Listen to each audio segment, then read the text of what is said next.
Hello and welcome back to the Napoleonic Wars pod, where we are looking once again at the topic of wargaming, but we're going to look at a very specific type of wargame, the General Dame. Because as you may have been aware, if you are a fan of plastic, and it is an addiction, people often don't realize that collecting war models, painting war models, and playing with war models are three separate hobbies that you have to make time for within your very busy schedule. But we are joined by the inimitable Dave Brown, widely acclaimed as the housewives' favorite. Although, why limit yourself just to housewives, quite frankly, Dave? Why not just make it everybody's favorite? He wrote General de Brigade. That was his first publication, and was also responsible for General Dame #1. But General Dame 2 is now out. So we are going to be talking about the fabric of the war game, what it takes to put these rules together, and how that enables you to kind of bolt the history into it. Also, where you just need to go, you know what, the history needs to take a back seat here because it's a game and it's there to be fun. So sometimes people, you really do need to chill out. And to do that, we decided that we were going to have some esteemed guests with us because let's be honest, I wasn't going to bring the quality. We are therefore joined by Dr. Andrew Dorman, who I suppose we'll have to describe as the housewife's second choice off the back of Dave's, I don't know, podium that he's gained. This analogy is rapidly falling apart, as they invariably do. Andrew is an 18th century military historian and is an expert on the Irish contribution to the British Army and has a deeply impressive collection of wargame figures of many periods. We have had detailed conversations about how the flaming hell you are meant to paint white on plastic because I swear blind, it does not work and nobody will convince me otherwise. I have too many mental scars of trying to paint D-Day stripes on planes. And we are also joined by Miles Reedy, who I suppose has to kind of get the third podium slot, Housewife's third choice. He is, of course, a YouTube legend. I'm going to call him Marshall of the hugely popular Little Wars TV channel. And the only reason I'm calling him Marshall is because I think it's disputed about quite who is the emperor in that show. But if you haven't checked out Little Wars TV, it is a spectacular channel. They did an amazing series recently on Napoleon's 1813 campaign, which for some reason they got some reprobate called Zach White to contribute towards. That was like a low point in the history of the series. But apart from that, everything else was sublime. Great to see you all, gents. Welcome. How are you all doing? Very well, thank you. Yeah, chipping along. So I sent you a list of questions, but this is the Napoleonic Wars pod. We sort of the questions are sort of more a guideline than a set of actual rules that we'll adhere to. He says, channeling his best Pirates of the Caribbean impression. And before we talk about, the actual rule set itself, it struck me as important to just talk about getting into this. And this is a theme that I think we'll return to quite a lot over the course of this conversation. Things like gateway drugs and how you get in, like not literal gateway drugs, like metaphorical gateway drugs. Although actually that is a point. Be careful of the plastic fumes because, you don't want to inhale too many of them. Um, but I want to talk about how you got into this, what your roots were, if you can even remember back that far, how you acquired your own inverted commas addictions to wargaming and the construction, painting, gluing, destruction as well of plastic figures, and also what you do about those moments when you paint something and then you just get that little slip of the fingers that then means that you've got a smudge all the way down the back of your perfectly painted figure and you immediately want to throw it in the bin. Miles, should we start with you? I guess we can start with me. I started wargaming in the 1970s when some of the Surely people not. in this podcast did not exist, I'm pretty sure, with Hex and Counter games from Simulation Publications. Went away, went off, did a few things, got back into miniatures because my son wanted to do 40K. And I said, I'm going to go along and I'll do this. He left after about 6 weeks, and I kept going. And then I actually had a pair of strokes, and which I do not recommend. As you go through your list of potential maladies, don't go down the stroke route. And I took up painting as a form of therapy for motor control. So Zach, I know all about streaks and stuff, and that's what the middle of the column is for, those figures. They look great in the middle of the column. Do not throw them in the bin. They're just there in the middle where people can't see them. And in fact, you can use that to assess the quality of your opponents, because people who feel compelled to point out painting inconsistencies have just realized they're assholes. So they've just revealed that to you. You know it, and it's actually really good to know. So I've been painting for about 10 to 15 years. It is a bit of an addiction for me. And I think I have close to 15,000 Napoleonic figures in various scales. I may have them in 4 different scales, but that's not a problem. I can stop anytime I want. Of course you I do. Of choose course you not. can.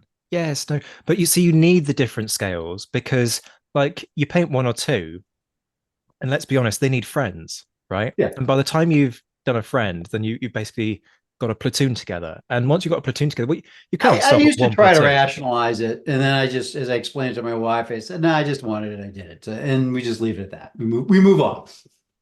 You know, the other day, I think I had to hand back my Wargamers fan club card because I was in a model shop in York.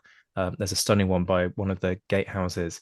And it's a very dangerous place, this particular model shop, because you can spend many hundreds of pounds in the blink of an eye because you need that, and you need that, and you do need that. Yep. And the word is need.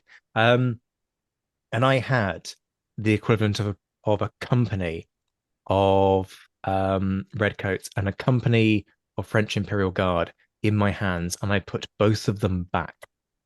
I do not know what came over me. It must have been a touch of the sun up in Yorkshire, famed for famously a place where you can get heat stroke. So Mm. you know, my credibility on this topic is completely shot. Dorman, what about your route in?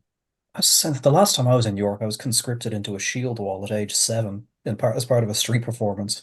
So I think you had a better time than me. I My dad was massively into military history, still is, and one of my earliest memories was watching Waterloo with him. Then I went through the Games Workshop route. I collected for a while, then stopped as my classmates discovered bullying. And then I kind of pivoted back in around college, ended up working in Games Workshop for a long time. And then during my time there, my manager said, "Did you know you're into history? What about this?" And I was my dad had a collection of 1 to 72nd scale, like Airfix and Hot and that kind of thing, but I never really knew you could war game with them. And then my boss showed me the Warlord Games website, and that was game over. So since then, just the collection's gotten bigger and bigger and bigger. I don't think I've quite the same number of Napoleonic figures, but I pride myself on an array of periods, if nothing else. And at the same time, as Zach mentioned, I'm into 18th century stuff, and I like collecting the French because you'll always have an opponent. And as Zach mentioned, painting white is a pain in the ass. So I kind of wish that I was a Napoleonic historian. There's a lot less white to paint in that sense when you're collecting the French. But c'est la vie, right? It certainly is. I must say, just having to paint cross belts white, you can get away with that. Yeah, Anything else? just get a white pen. True, true. Yeah. Problem solved. Hadn't thought of that one actually. That's going to save me a lot of time. Um, yeah, see, my route is basically Airfix models, and still is fundamentally Airfix models. I make more planes than I do anything else. And yeah, bloody D-Day stripes. Why are they so difficult? For God's sake. Why didn't when they were coming up with this camouflage scheme, why didn't they not think about that in 1944? How inconsiderate of them that they prioritized like tactical need over what posterity would have to go through in order to replicate their aircraft. It's unacceptable. I think it shows a marked lack of confidence at their air superiority that they felt the need to identify themselves. Clearly, any plane in the sky was going to be allied apart from those two Focke-Wulfs. Nothing else. We could make many comments about certain war films, but I kind of daren't go down that route unless we start opening up the Ridley Scott extravaganza all over again. Dave, last but by no means least, I mean, you picked this up and turned it into a career. So, what was your route in? I'm not unlike yourself. I was the British Airpix generation, but maybe a few years earlier. I spent most of my formative years collecting boxes of Airfix soldiers, making Airfix models, mainly tanks, but certainly planes and the odd, even the odd ship crept in.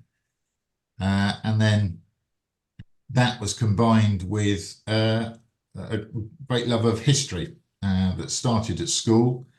That was helped by the fact that I went to Wellington School in Somerset, which had the Wellington Monument on the ridge just outside the kind of in view of the history window. So our history teacher, when he was teaching the Peninsular Wars, would always be pointing up at this ridge and the monument and describing how Wellington would adopt the position, behind the ridge, etc.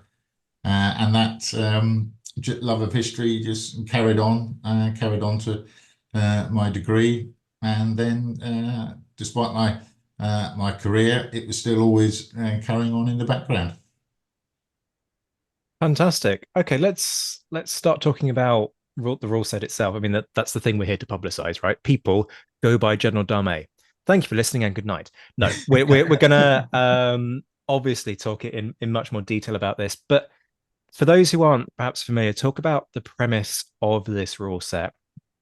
And then also, how has it changed from the previous one? Why do they need to go and buy General Dame 2 as opposed to just sticking with General Dame 1? Why is their life going to be so much better by going and buying the new rule set? Well, in one word, it's two words. It'll be Napoleonic evolution. One of the things about our first-rate General Dame was to try and capture as far as one can in a war game as much history and place that within the context of a war game, but also obviously to keep it fun. I've played numerous other war games rules, but for me, they always seem to either fall short tactically or fall short historically. So General Dame came about because I conducted some research into what orders did Napoleonic generals actually give. So I tasked myself to look through various sources, primary, second-hand sources, etc., to try and find out what orders were actually given. Wrote a small paper on that, and then from that, I developed General Dame 1, which I'm not sure if you're aware, Andrew might be, and I think Miles as well, obviously they played them a couple of times, is that was boiled down into what was called the ADC taskings, which is the core of the command and control rules, which are basically the basic orders that were given. So it's are you increasing the number of skirmishers in your skirmish line, which is one of the orders given? Are you increasing the rate of artillery fire? Are you ordering brigades into the assault or cavalry into the assault, etc.? So that became the premise of the command and control rules.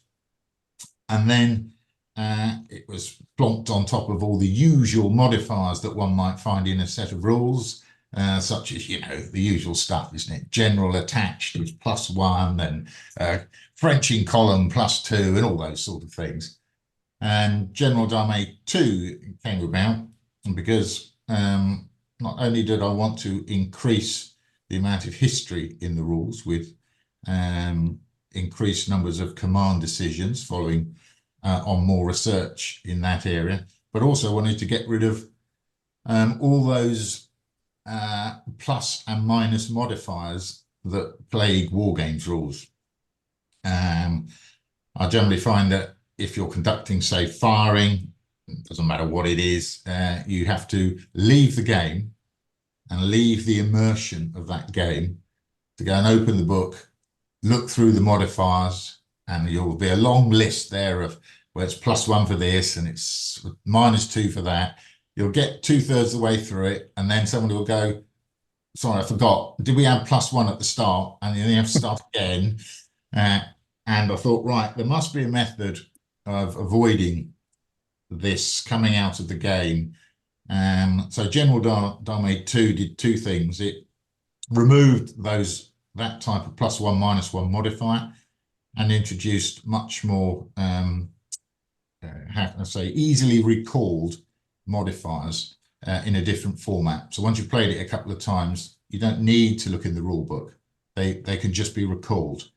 And that's kept players in the game for a much longer periods.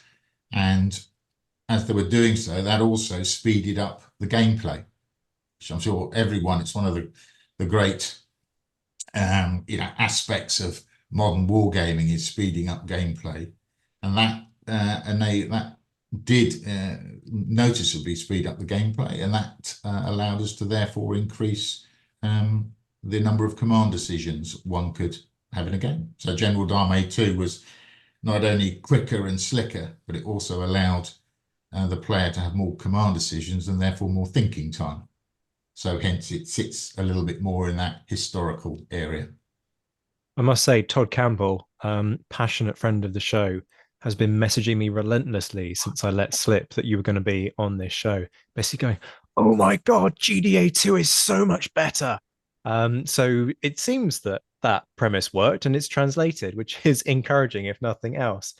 Miles, talk to me about the player experience with the first edition, both the positives and maybe sort of the gentle kind I of. think Dave laid it out really. I really like General Dorme. I've played a lot of Napoleonic rules. I may have an entire bookcase of Napoleonic rules.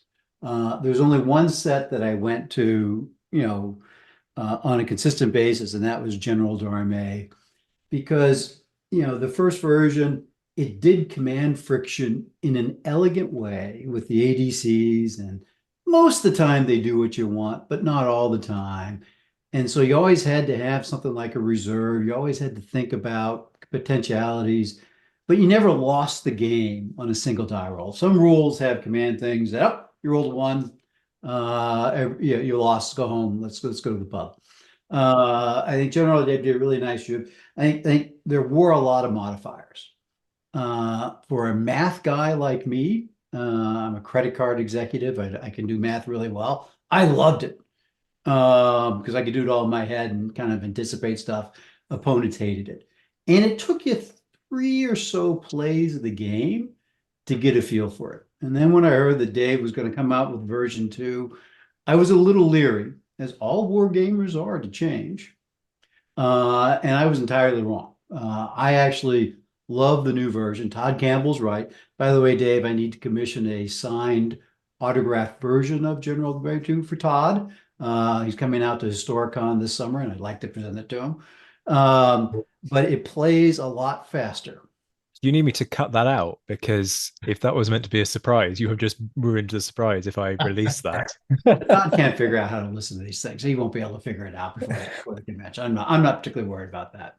But I think it got rid of the ability to have to look up all these different tables, but it didn't lose any of the elegance of the gameplay. So I really like this system.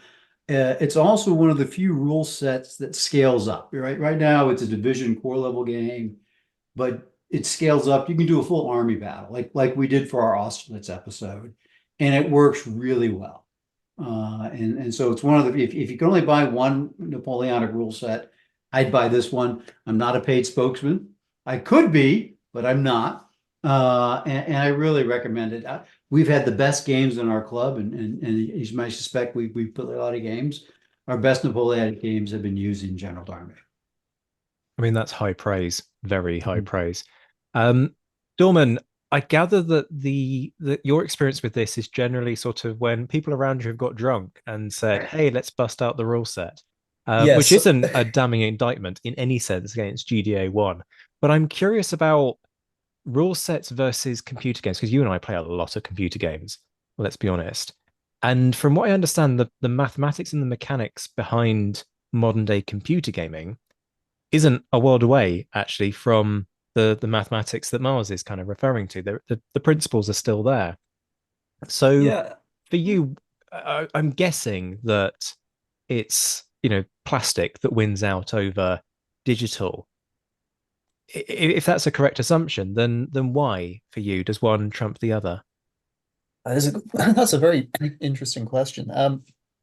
One so interesting, my throat decided to close up. Uh, so when I was playing, my limited experience with GTA 1, I was the guy, I was the Miles, I was doing all the tables while everyone else was having fun pushing models around.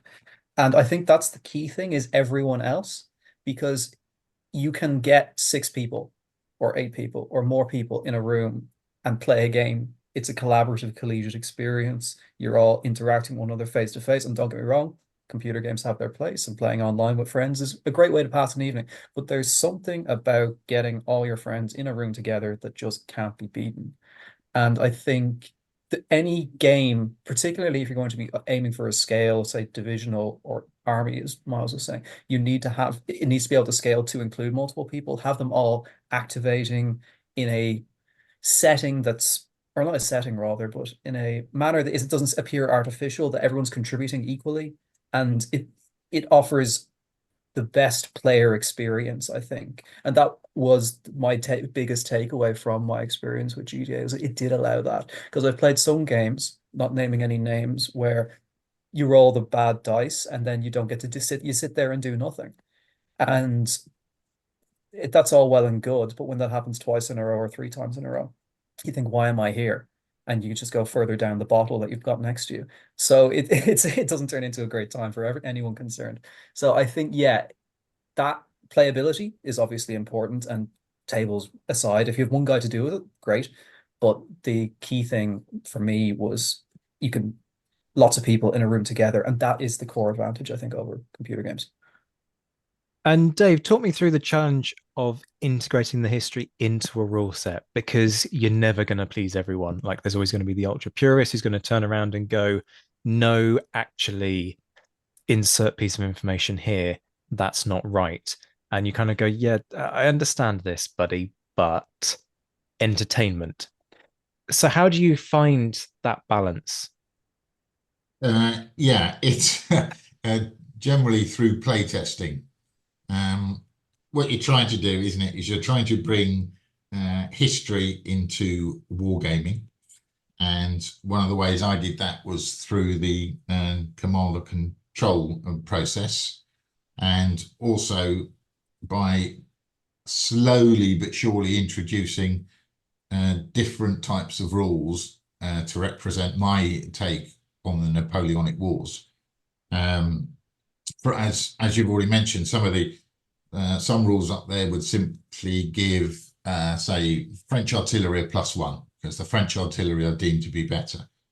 Whereas my take on the history of it, that French artillery may or may not have been better, but the way you represent that is to perhaps give the French player 2 command choices regarding his artillery, whereas perhaps an Austrian or a Russian may only have 1.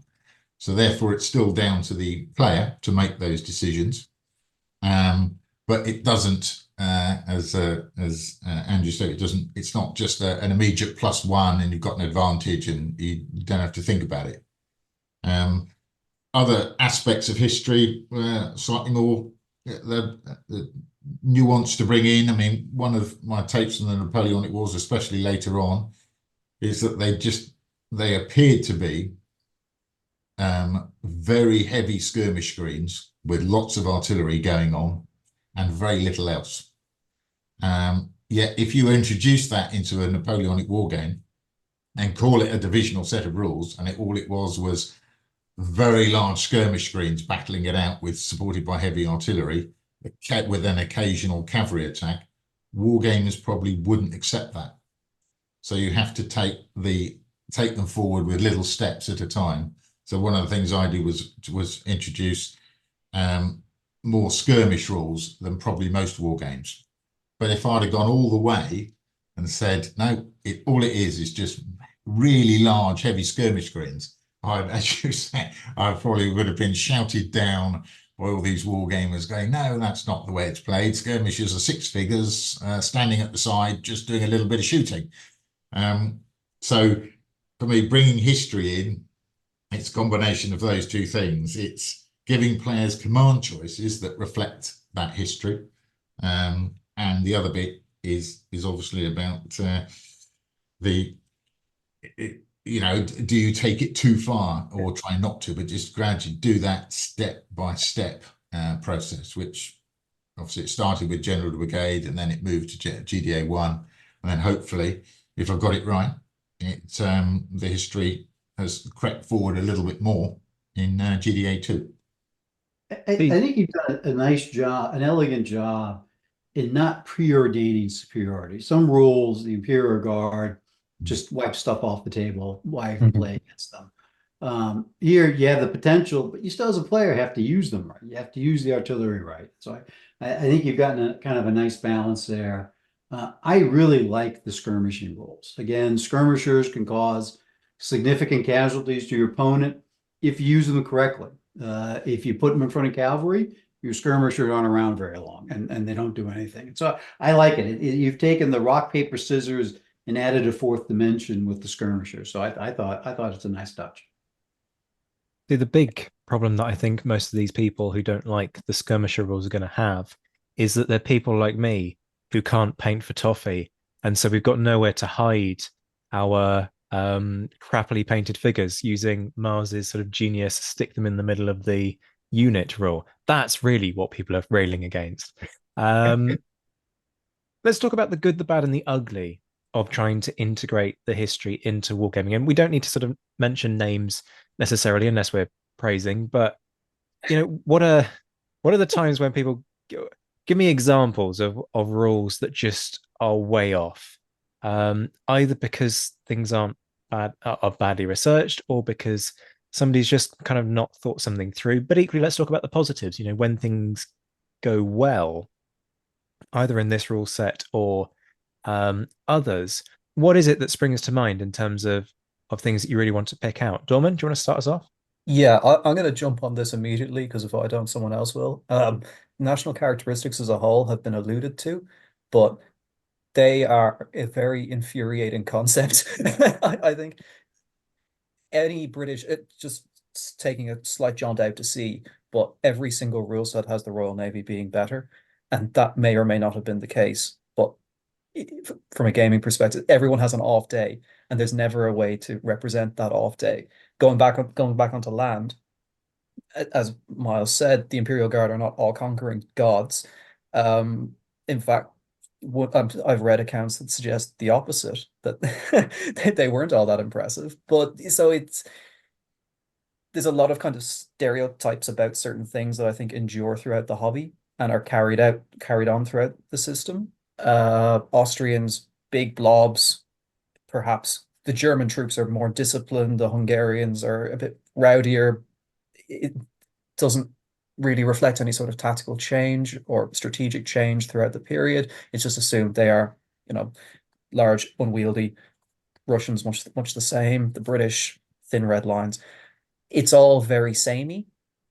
That's the thing that really annoys me. And I understand why that is the case, but at the same time, I think it's important to have variance between units. Because from the historical perspective, I've read accounts of regiments that I would have assumed would have been very good quality. This is 18th century, but the 33rd Foot, okay, they're brilliant, but I've also read accounts of them where they've been reviewed and they're the most embarrassing regiment in the army.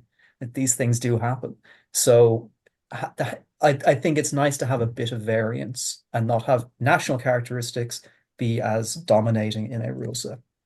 I'm glad you mentioned the Imperial Guard because I have a pet theory that because they only get wheeled out when basically everybody else is meant to have done the hard work, that maybe that reputation is a bit kind of mythic as opposed to realistic.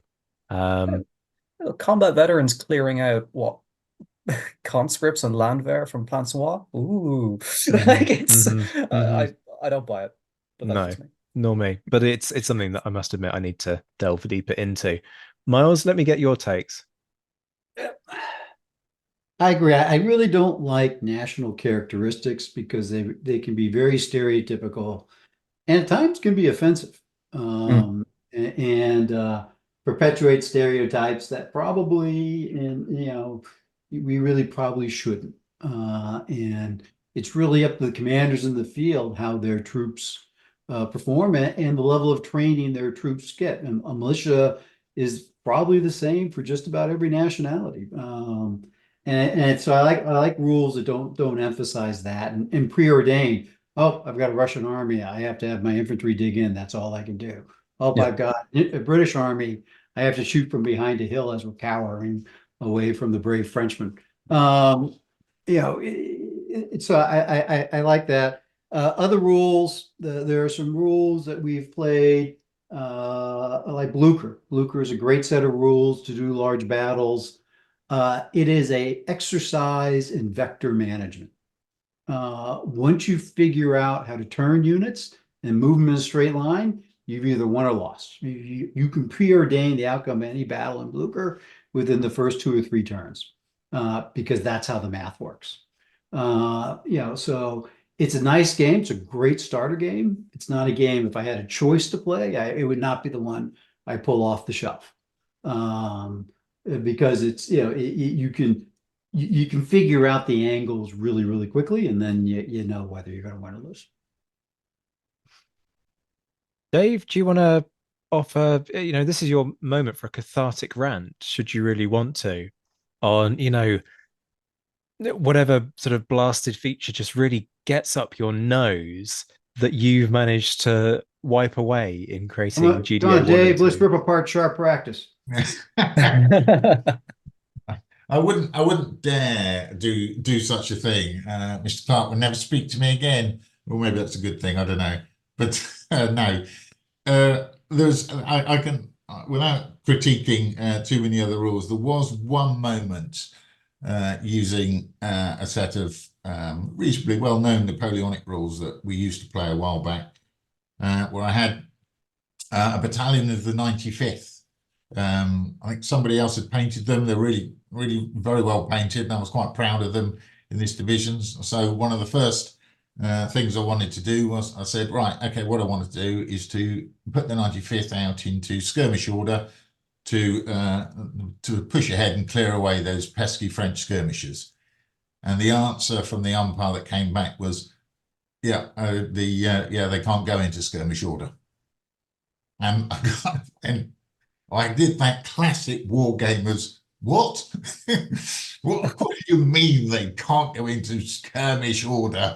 Various rant followed as I won't do it word for word, but it's that sort of thing where you think that's got nothing to do with the history of the period. It was just the rules have been probably oversimplified, maybe to reduce page count or whatever, make it easier, which is all very noble. But the history had been dumped for one reason or another, and that caused some consternation. And it's rules like that where you just think, where is the history in this rule? The other classic type of things to mention is you've mentioned national characteristics, which I would reiterate, but also those classic kind of myths that have come out of either film or sets of war games rules, such as one of the classics is take Waterloo, British artillery taking cover in the squares as the French cavalry advance. My take on that is, well, if that was a common practice, why isn't it in the drill manual? Why didn't other people do it? And once you've done, how do you give that order as an officer? Do you go, the battery will by threes hurl away your equipment and run towards the nearest square. It's not based in history. And once you're in that square, what's happened to all your artillery caissons and all the limbers and all the limbermen? They've just been left lying around and scattered to the four winds. So it's trying to counter those sort of rules, which is quite difficult because they're quite embedded within the wargamer's psyche, especially the Napoleonic wargamer's psyche. And it's about trying to overcome that. And just to agree with as Andrew's comment about the old guard at Plancenoit versus the Landwehr, they shouldn't be invincible even against the Landwehr. I can definitely recall the utter shame and embarrassment when my old guard stormed forward to claim ultimate victory, and they came up against Landwehr in square and lost. So it's, and I would say to you, isn't it, that when they went into, I think the old guard went into Plancenoit to take on the Prussians in there, they broke down entirely into skirmish order and failed to do a particularly good job because they were all in, the chasseurs of the old guard were in skirmish and they couldn't regroup. So things can go wrong. So it's either luck, mismanagement, or perhaps you've, like the old guard chasseurs did at Waterloo in reality, if you adopt the wrong formation, you're going to fail. And that's to me how I like to see history embedded in rules, as opposed to the opposite, about the 95th remaining rigidly in close order and not being able to skirmish. I mean, much though I don't want to go down an Imperial Guard rabbit hole, I'm going to go down an Imperial Guard rabbit hole. You could see that one coming. And a classic example of what you're talking about here is the second wave of the Guard, who were forced back by, is it Chassé's Dutch Belgian Brigade? And what's that consisting of? Mainly militia. There's a Jaeger unit in there. There's a line unit in there. The bulk of it's militia. And yes, people can turn around and go, oh, but 2 battalions. And yes, I know all of that. But the point remains that the Guard don't conquer everything. Nobody sees the bearskins coming and goes, oh dear, I need to run away now, please and thank you. Which, can be part of the problem. And this leads very nicely into what I wanted to talk about next, which was how you prevent an army or a unit becoming OP, as my generation would say. How do you stop that kind of overpowering, domineering influence? And how do you deal with the pushback when people who've probably become accustomed to, the Imperial Guard or the cuirassiers just sweeping everything before them, suddenly realize that their beautifully painted army of cuirassiers no longer has quite the advantage that they thought it did? Well, it's about putting in rules. Again, it's basing it on history. My take is that a French cuirassier is no different to an Austrian cuirassier. He was probably no different to a Russian cuirassier.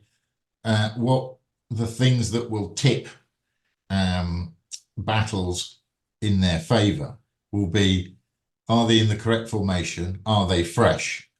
Have they been sent in at the right time? And what's the condition of the enemy?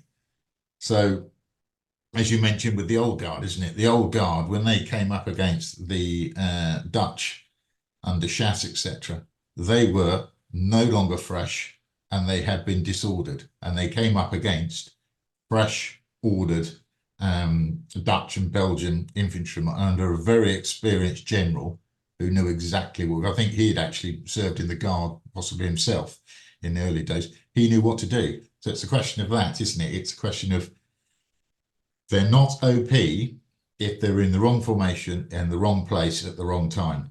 But put them in the right formation at the right place and against, as we've already touched on, weakened troops, which is what they're supposed to do, then they will be OP. But that's a correct use of being OP at the right place and at the right time. And Miles, do you have any kind of thoughts on all of this and kind of situations where you sit back and go, oh, but I wish either one way or the other, when you wish that actually you did have that ability to just sort of pull something out that could smash through, or equally where you kind of look at these and go, no, this balance is wrong here. This is just predictable and irritating. Yeah, well, I think at the club, the only surefire way we've come up with to keep armies from becoming OP is to put them under my command, and then they become hapless. No, I think the concept of OP is something that I think is part of the tournament game scene, where you have matched play armies. And when we do historical scenarios, the armies aren't matched. There's no, one side has more troops, one side has fewer, and you're looking for a historical outcome, not I won 20 points to your 19.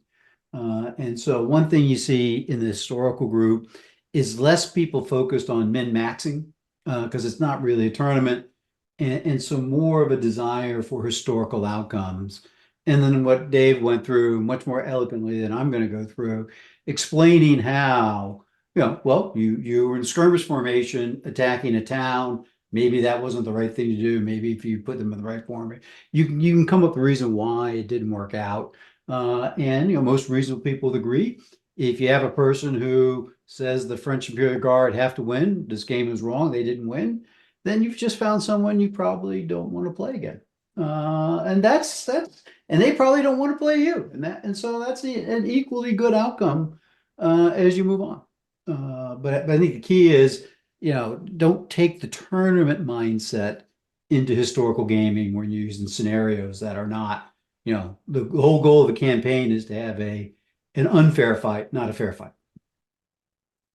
Dorman, it does strike me that just occasionally when people turn around and complain, oh, that unit's OP, it's kind of an excuse why they lost. Is that your experience by any chance? I mean, I did my time in Games Workshop, so yes, that is exactly the case. It's like, oh, my freshly painted things have just been wiped off the table, and I'm sad and salty. So I'm going to rage about this to the staff member who's apparently paid to listen to me. Not that I'm bitter about that experience at all, but I think that on the whole, peop there's an attachment of certain incidents to a unit's reputation, and that leads to people believing that such a regiment should always perform at that level. Like if I don't know, the 17th Light Dragoons performed spectacularly at the engagement of Emsdorf and put it on their flag, one cannot expect them to perform at that level for the next 50 years. And if Dutch Dutch infantry have a negative reputation due to how they're written, at one instance, at another battle, they could perform spectacularly well. So it's not warfare is not a constant. There should always be variation. Are the men fed? Do they have ammunition? The logistical side of things, which is never represented in a war game, or it's very difficult to represent it in a war game. In a campaign, one can, but in a war game, a battle, it's very tricky to. So there's all these other factors at play, and I think to be honest, I sympathize with rules writers like yourself, Dave, who are trying to, maneuver through compelling game versus reality and the fog of war and all of these elements, because I think that the need for things to be consistent leads to these sorts of discussions about, oh, well, this unit should be powerful versus not. Everyone has a bad day, as I said before. And as Miles says, the greatest equalizer is having an incompetent commander. This is an interesting point, actually. I wasn't planning to go down a logistics rabbit hole, but I'm going to. Miles, I'm thinking particularly of, 1813. Okay, you were going to get to Leipzig and you were going to fight Leipzig because it's Leipzig. Of course, you're going to fight Leipzig, but you were playing a campaign and then you also had these engagement flashpoints. Did you ever have a conversation about how you might work logistics into all of We this? did, and how we would work it in, and we used, unfortunately, a different rule set. We were momentarily maddened and didn't use General Dorman for the Leipzig campaign, but we've come to our senses. And that we would have units show up with casualties. And so, you could say, in General Dorman, a unit takes 12 casualties before, it's taken off the table. If it's low on supply or it's been marching really hard, you could have it show up to the battle with 3 already. And that's what we did in the Leipzig campaign. Some units that marched really far, they showed up with a couple wounds boxes checked off. So they wouldn't last as long in battle. And then there's lots of simple ways to do that that I think work pretty effectively. And, as a commander, you think about, do I want to force march here? Or do I want to take my time, maybe deal with more enemy getting there before me? Which is just it's just a more fun about campaigns. And that's probably a different episode.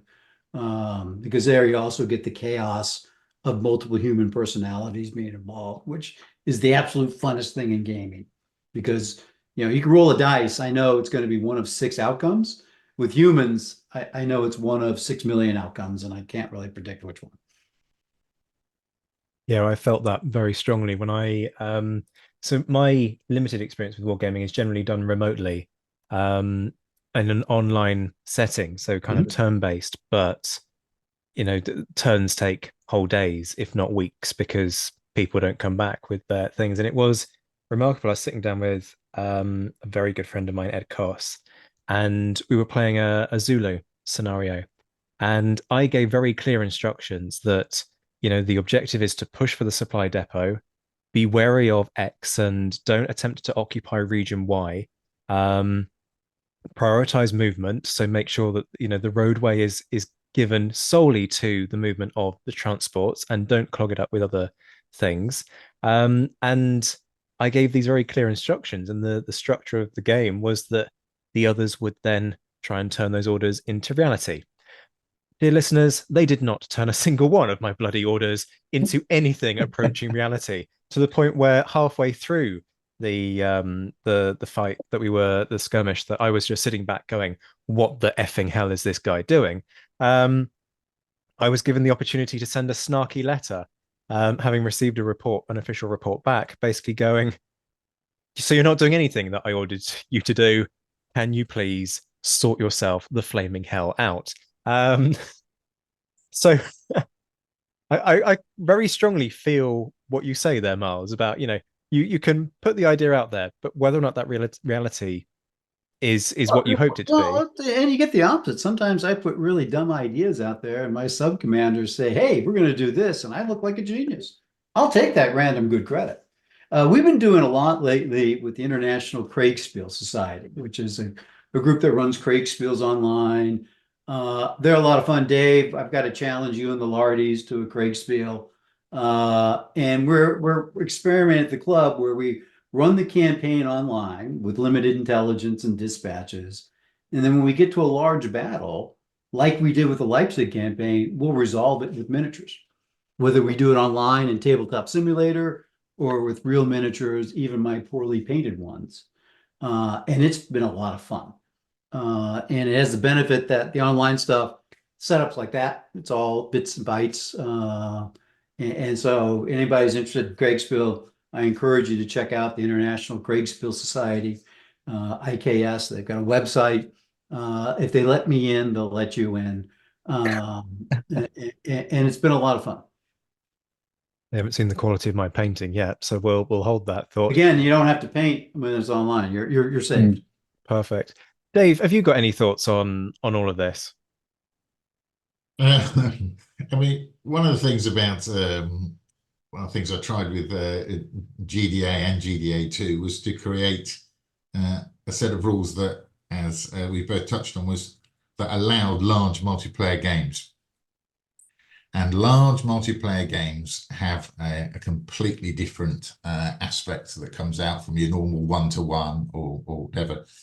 And that's what we have definitely tried to encourage and to enable, because there is, well, for me especially, nothing better than having, say, 8 players on one side versus 6 or 7 on the other, coming up, as Miles has hinted at, and yourself has hinted at, with the overall battle plan that is clearly has the touch of genius about it. And then it goes out, and on day one, you've gone, right, what I want is I want both flanks to attack with speed and vigorously. I want to draw in all the reserves onto those flanks. Then I will strike in the center. And then after about halfway through the first day, you look across to your right flank that should be across the other side of the table, and he appears to be advancing with the speed of a small snail on a sort of red hot summer's day. And you think you use the mechanism that you're permitted in the game, either letters, or in most of the times it's just verbal attack. And you just go, what on earth do you think you're doing? You're supposed to be attacking at speed. And they go, well, you know, he's got lancers, or he's got artillery. I'm a bit afraid, you know, etc., etc. And you just think it's that human element that comes in that is is unpredictable and will almost certainly overturn your battle laid plans from turn one onwards. So that, yeah, it's that sort of thing is all for the good. It's nice to know that my plight is far from being unique, that my strategic genius is just usurped by the sheer incompetence of those underneath me. And Us my little people will always disappoint you, Zach. well, I was going to say that my fellow geniuses in the room today kind of feel that same pain. Uh, as Dorman looks over his shoulder to see who are these geniuses in the room. I'm going to bring Charles Esdale into the discussion because he made a suggestion that caused a bit of contention amongst the wargaming community. Uh, and he chuckles knowingly because he knows where I'm going with this. Because he suggested that when it comes to games to do with Waterloo, the system is basically rigged to make sure that the French win. He thinks it's like a consistent agenda. So I'm curious what your thoughts are on that as connoisseurs of the wargaming genre. How can I be polite? I think Waterloo is the toughest battle for the French to win. It's a great game concept, especially for a convention or multiplayer game, because you've got side A, the French, who have an advantage over side B, the British. But that advantage changes over time, and then the defending side switches to the attack. I've played Waterloo 5 or 6 times. I've had the French win once. So I'm not quite sure where he gets that, unless he's just, he's intimidated by France, which he could be. A lot of people are. But I have not found that Waterloo is designed in there's a cabal to make sure the French always win Waterloo. I've not found that conspiracy yet. It's those darned Imperial Guard, I tell you. They have an effect on people.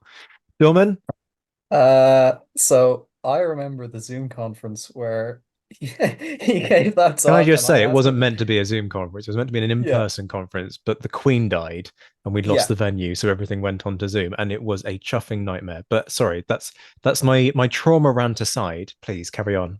Well, at least you didn't embarrass yourself in front of someone who you didn't realize was in the room, but that's a story for a different day. Sorry, Ilya Berkovich. But apart from that, so I asked him this question, and I thought his answer was quite unsatisfactory because he basically, well, I'm not talking about those kind of war games. I'm talking about a different kind of war game. But I my best experience at Waterloo was I took part in the Great Game in Glasgow, that massive fundraiser. I think it was 80 versus 80. It was a huge game. Now the rule set has its issues. It was fine, but it was grand, and there were other command and control issues throughout the day. But the French lost. And there were people on the day saying, well, why are we even bothering? Because the French are obviously going to win. I was like, well, no. And it was interesting because they made many of the same mistakes that the French made on the day, such as overcommitting around Hougoumont and then not using their cavalry appropriately. And the Allies actually took the initiative. And it kind of helped that the Brunswickers seemed to be on some sort of performance-enhancing drug and just swept the field. But no, we slaughtered them. It was great. And La Haye never fell under my command. So clearly I was the linchpin of the whole operation. But the point is, that was as close you're going to get to the chaos because you have 80 versus 80. It was huge. And it was a close run thing. The French did very well. They broke through part of the Allied line at one stage, but they still couldn't achieve the objectives as they did. They didn't perform as well as they did historically. So yes, I vehemently disagree with the assessment. His books are good, but I don't buy this particular hypothesis. That was very delicately put there, Andy. Dave? Yeah, I've wargamed with Charles, and he's a lovely chap. So, I would have to disagree in the context of war games rules as opposed to, say, board games or computer games. The one thing that one is required to do with Waterloo is to remove information and intelligence from the French player. If you know that the Prussians will be arriving on turn 4 or turn 6, then the French player has a certain amount of information/intelligence that they did not have on the day. And some of the methods we've used to overcome that is I can remember playing in a game where literally I think it was on about turn 2, the Prussians arrived. Now it was a very small force, and all it was doing was to create anxiety and uncertainty in the minds of the French players. So they couldn't play the game as if, oh, we've got 2 days without the Prussians. They won't arrive till 7. We'll be fine. They suddenly were going, oh, hang on a minute. What, the Prussians coming on already? Well, of course, they didn't know. In fact, it was just a small scouting party, a couple of Prussian Landwehr Lancers. But that pressure was built up. The next turn, a few Prussian light infantry arrived, and then so on and so forth. So in the minds of the French players, they had this constant threat to their flank, which meant anxiety built up, command decisions became complicated, and were predisposed towards what was going on with the Prussians, and that meant they lost flexibility in command decisions in the centre against the Brits and the Allies, etc. And that played out very well. Oddly enough, it wasn't an outright French victory at all. I think they lost quite badly. So I think it's down to that. It's how you manage the game will give you your victory, either for the Allies or the French. And again, you guys are basically doing the segueing of this interview for me. So appreciated. Thanks, fellas. Because I want to talk about this kind of option for wargaming to be a route into history. It's one of the other obvious gateway drugs, if you will, besides Sharp. The Napoleon movie obviously isn't going to be one of these gateway drugs. Although, you were complaining about people having these sort of misconceptions they've picked up from films. I'm pretty sure that from now on, 2 Fat Laddies are going to receive petitions to have rifles with telescopes strapped to them as part of their new set of molds. Because clearly that's what we've been missing from the history. But my bitchy comments to one side, how can historians and wargame designers and players work together more effectively to support what each other is doing? Because this is going to be one of the papers, and in fact, there's a whole panel devoted to this kind of concept at the War and Peace Conference. How can different kind of collections of people with an interest in this period come together to exchange ideas and knowledge and influence what each of us is trying to do? And you guys each have your experiences and unique perspectives on this. So I'm really interested in what your thoughts are on potential ways forward for all of this. Dorman, I think I'm going to start with you. Okay, so step one is if someone's new, don't care about stuff, because if someone is new to the hobby and say it's their first game and they want to do something that is ahistorical, let them. Say they want to keep the 95th Rifles in rigid lines and advance them towards the foe under a hail of cannonballs. Let them. That's fine. You are not trying. And when it doesn't work, then maybe there's opportunity to dive in and say, well, historically, they might have done this. But yeah, I think it's a great vehicle for getting people interested. It's a two-way street. It's a vehicle for getting people interested in history, and history can be a great way to get people interested in the hobby. And I think Little Wars TV does a good job of both of those, introducing people to different periods, but also introducing people interested in history to that. So I'll let Miles wax lyrical about that, no doubt. But I think, as I said, not caring about things like uniforms, to the whole button counting phenomenon acts that. Just try and make it as welcoming as possible. Don't patronize people, and try put a good effort into just letting them immerse themselves in the game as well as the time period. There's 2 angles there that you have to consider. That's sort of how I would view it. It was much the same as when I had to run demo games in Games Workshop. You're trying to immerse them in a fantasy world while also letting them have a good time, throw some dice around and move plastic soldiers, right? It's the same principle, except scale slightly different and uniforms are a bit better. Miles, I mean, you've made a very successful YouTube channel out of this concept. What do you think is the secret behind it all? Well, I think the secret is you lead with the history. And every time you read history, there's always some form of a what if that goes off here. What if someone did this?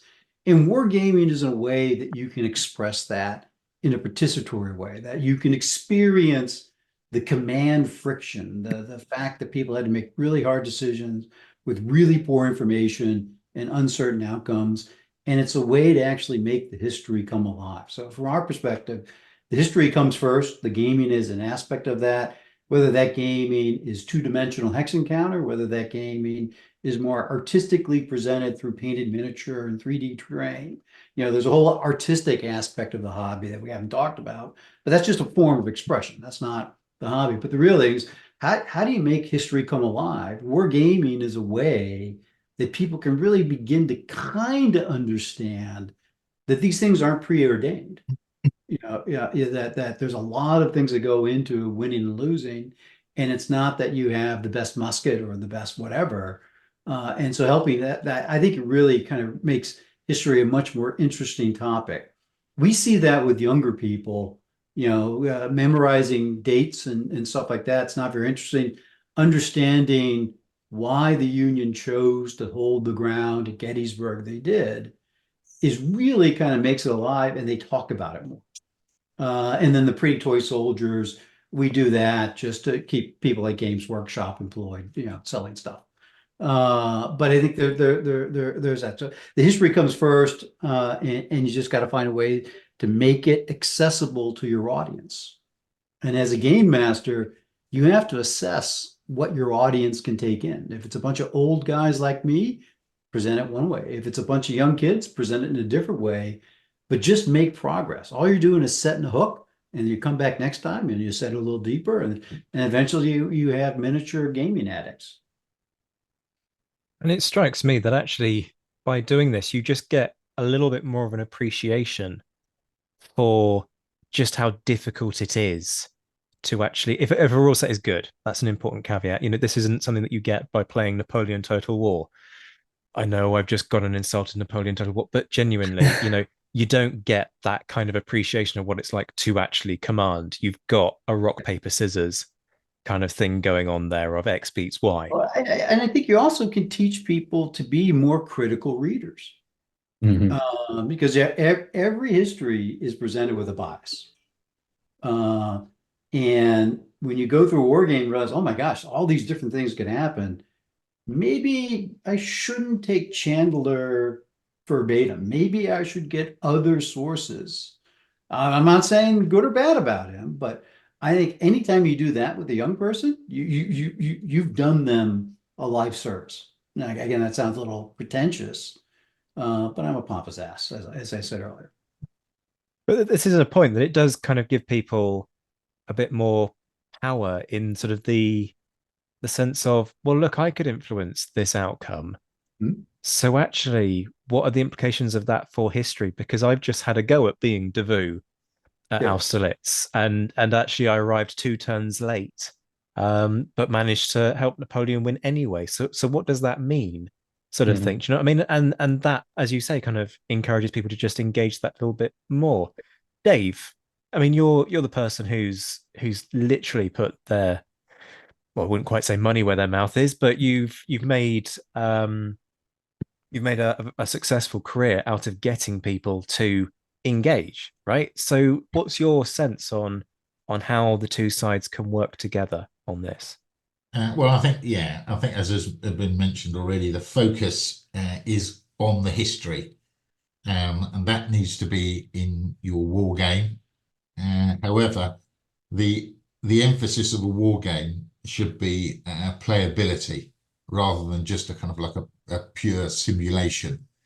There'd probably be nothing worse for, as we mentioned, either new players or people with an interest in it coming along, and they play a war game that's a rigid simulation. Well, I've done that in the past in a previous life, and that's pretty dull, to be honest. You want, as Miles has mentioned, you want people to come in. You want the rules to be flexible, that allows them to have command choices, and for them to make decisions, but based on the history, and to try and avoid those games where you'll get some grognard or veteran gamer who will give you the I always get a +2 in this situation, so I've beaten you. You want to try and avoid that.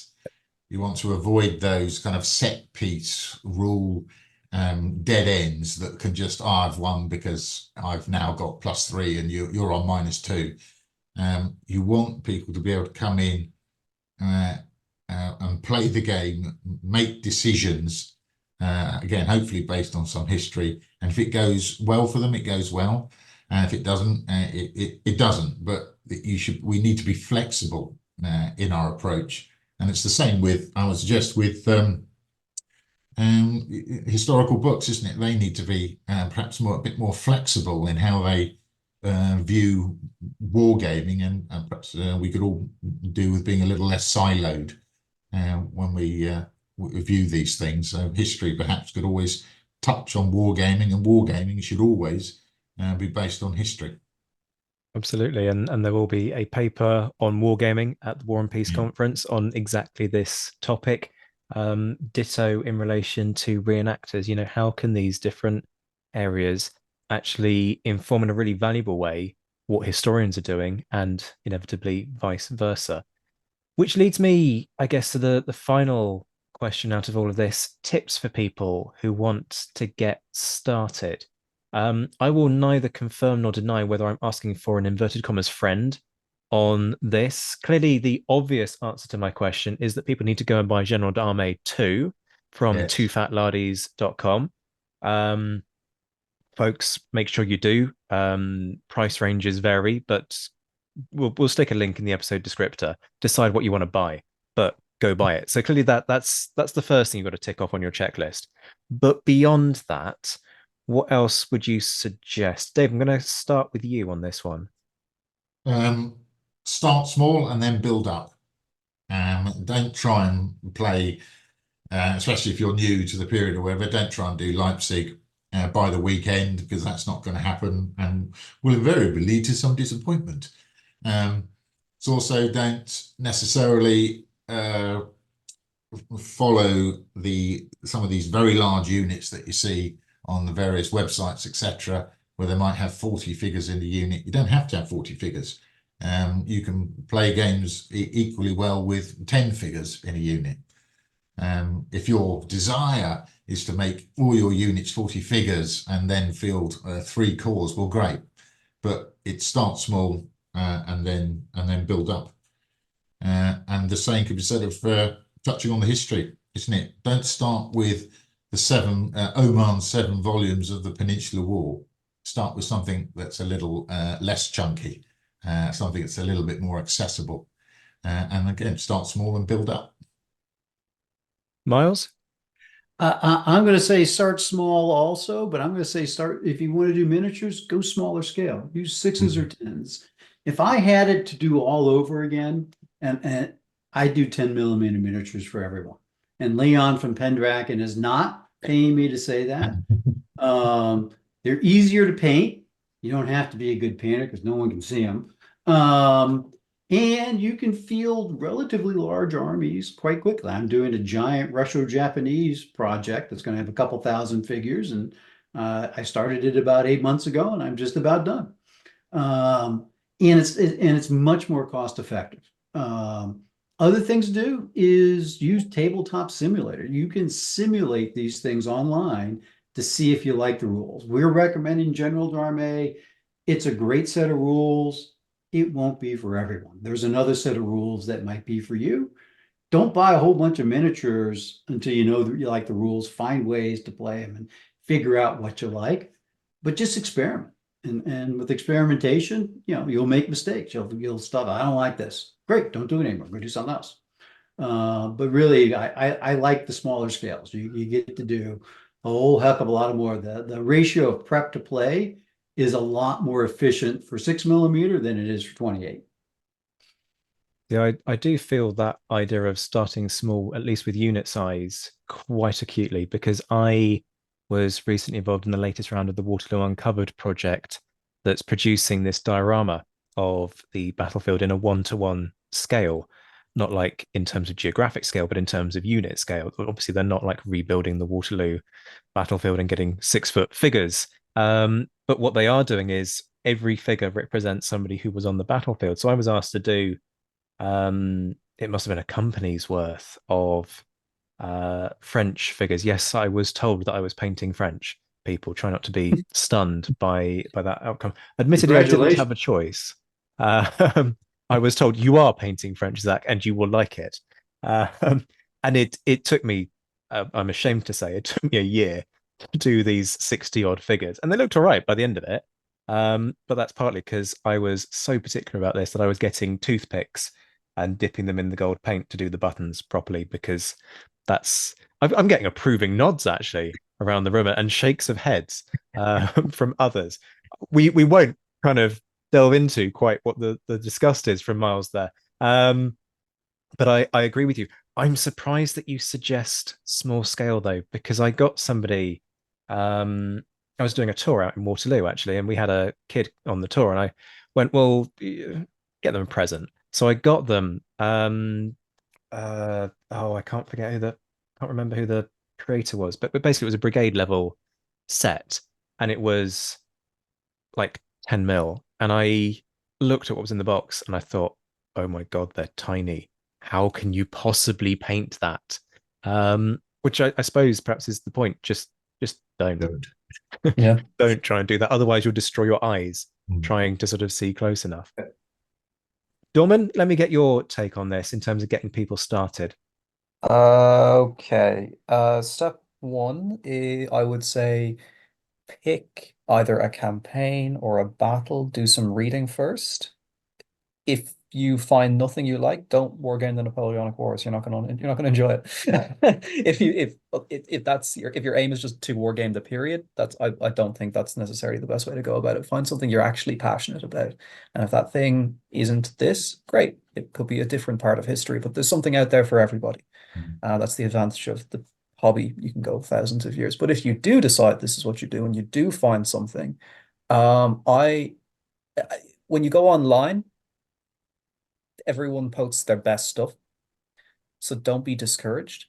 Aspiration's a wonderful thing, but if you, as Dave mentioned, don't expect to do Leipzig your first time around. But if you do like Leipzig, maybe have a look in that Osprey book you picked up and maybe identify a small corner of it and think, oh, I wonder which units were involved there. And then maybe that's your starting place. I would also recommend doing it with a friend. And if you can drag someone in, great.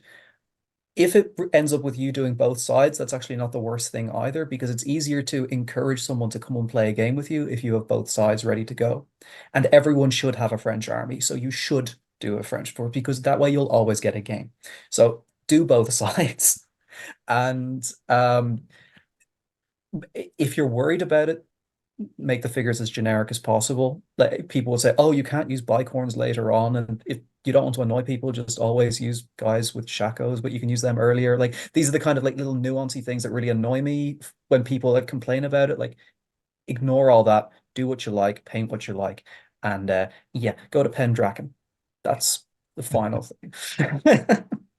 They're And really what I good. will throw into all of that is remember what I said at the start, folks, which is that collecting plastic kits, assembling plastic kits, painting plastic kits, and playing with those kits are 4 separate hobbies. So if you want to collect your Roman army or your Spartan army, but then actually play your Napoleonics, just don't bring in your Spartan army to a Napoleonic war game, because I mean it's inventive, but that's not going to work. And they're better than the old guard. This is true. Gents, it's been an absolute delight talking to you. Folks, remember General Dame 2, although you could also buy General Dame 1, why not, while you're at it? And why not even go the whole hog and buy General de Brigade? But General Dame 2 is available from Two Fat Lardies, TOOFATLARDIES.com. Enjoy it, because everybody is telling me that it is a fantastic rule set that you're going to want in your life. I hope this has been kind of informative and inspired you to get involved, please do. We'll stick some helpful links in the episode descriptor to enable you to get started. Massive thank you, of course, to my guests. Dave Brown, author of General Dame 1, General Dame 2, and General to Brigade. Miles Reedy, the Emperor. There we go. I've elevated you to Emperor. It's happened now. Emperor of Little Wars TV. I'm just the janitor. Nobody believes that one, my friend. And last but by no means least, Andrew Dorman, Napoleonic. Well, no, you're not really a Napoleonic historian, are you? I've insulted you grievously there. 18th century military historian. There we go. That's much better. 18th century military historian, based out in Dublin. Thank you, all of you, for your time. It's been great talking to you. Thank you very much. Enjoyed it. Thank you. Thanks, Zach. Folks, do me a favor. Make sure you are following the Napoleonic Wars podcast. Hit that subscribe button so that you can find your way back. And if you're loving the show, please leave a review. Remember, we're in the midst of trying to rebuild after Spotify unplugged us from at least a third of our listener base. So these are all the most powerful things that you can do to help with that recovery. If you want to go that little bit further, remember that there is a Patreon feed. Head to patreon.com/the Napoleonic Wars pod, where you can find a host of perks from early releases to exclusive content, behind the scenes footage, exclusive meetups, and much more besides.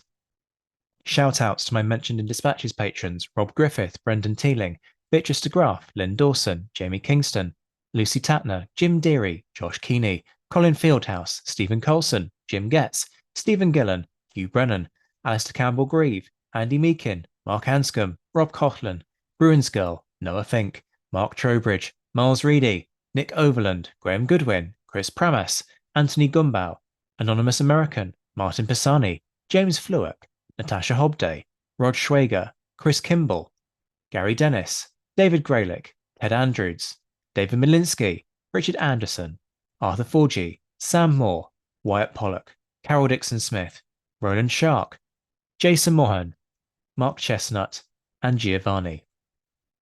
And the Admirals: John Haynes, Ryan Diamond, JC Kaiser, Bob Burnham, Mike Guest, Liam Telfer, Todd and Laird Campbell, Rachel Stark, Mark Duckers, David Maxwell, David Priest, Graham Callister, Sean Sullivan, Stephen Ashworth, Dan Hazelwood, Kate Walcombe, Clemens Beman, Charles McKay, Reto the Sci-Fi Fan, and Tim Day. I'll be back very soon, but until then, I'm Zach White. This has been the Napoleonic Wars pod. Take care of yourselves, my friends. Stay well, stay safe, and as always, thank you for listening.